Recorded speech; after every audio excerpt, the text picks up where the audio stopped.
So if you're familiar with video games, you know that GameStop is obviously the biggest trade store in the world for buying, selling, and trading used games. If you're Canadian, you might know them as EB Games. If you're 70, you know them as Babbage's or Funko Land. But GameStop is one of the biggest video game distributors in the world and a place to buy and trade video games.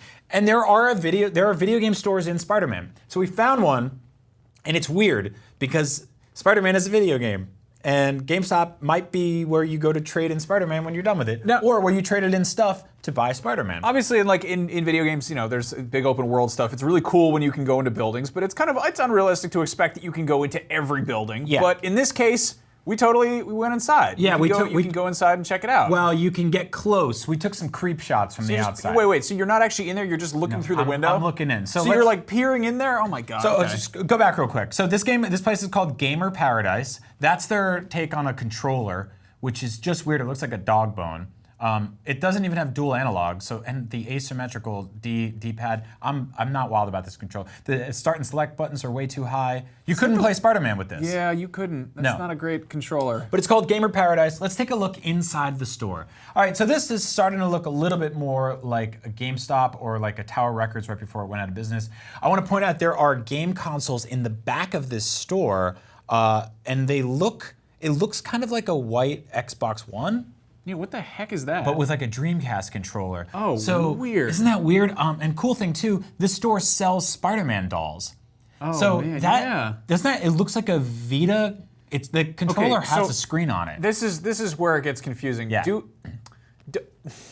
Does Xbox exist in a PlayStation exclusive? Who knows? Maybe. Zoom out a little bit. Let's look at those games on the shelves. Along there, enhance. Yeah. So those are all what, Blu-rays? Or So there's Blu-rays. There's PS4 games, yeah. They look like, well, you know how GameStop had to start selling movies a couple years ago? Mm-hmm. So we actually have some closer shots of that too. So keep going through there.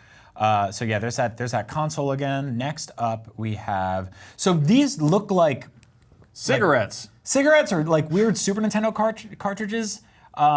The guy behind the counter where you can buy and sell and trade games, he's got like racks of stuff there. I see another console on the shelf that looks like an Xbox One, right? Yeah. It really does.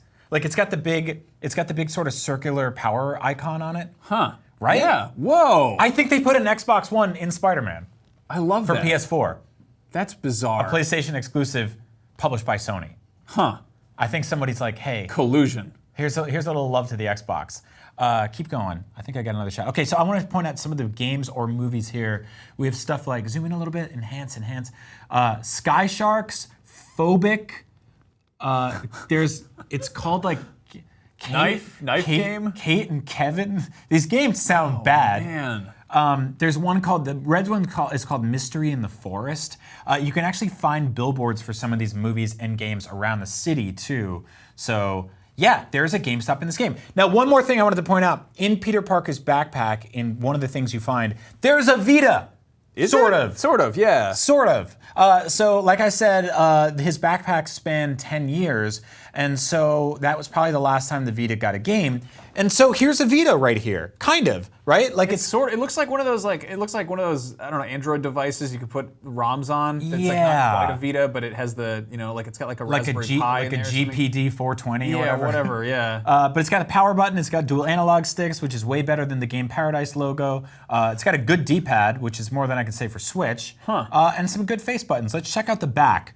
The back's interesting because it looks like there's spot for an SD card, a flap with a kickstand, so it is very Switch-ish, and also two slots that look like you would put styluses in them, as we've seen on the Wii U and the 3DS. So what the hell is this? So I'm kind of baffled. I think Polygon actually has a great write-up right now about what kind of phone Spider-Man has, and it seems odd that on like a Sony-developed game that they could have just had like an Xperia or like a Sony phone, because they do make phones, but instead they had this weird like royalty-free phone in the same way that like Sony makes Vitas and PSPs. Yeah. They could have totally put one of those in this game, and it wouldn't have been like if it had been cross-platform, that probably would have been a problem. People would have been like, hey, you can't have this in a... So pop over to the next slide. Let's see what they call it. Portable game device. Why not just have a Vita? So they couldn't even call it a Vita. They called it a portable game device. So yeah, that's that. If you don't like your portable game device, head on down to Game Paradise, trade it in, and you can get a brand new copy of Kate and Kevin used.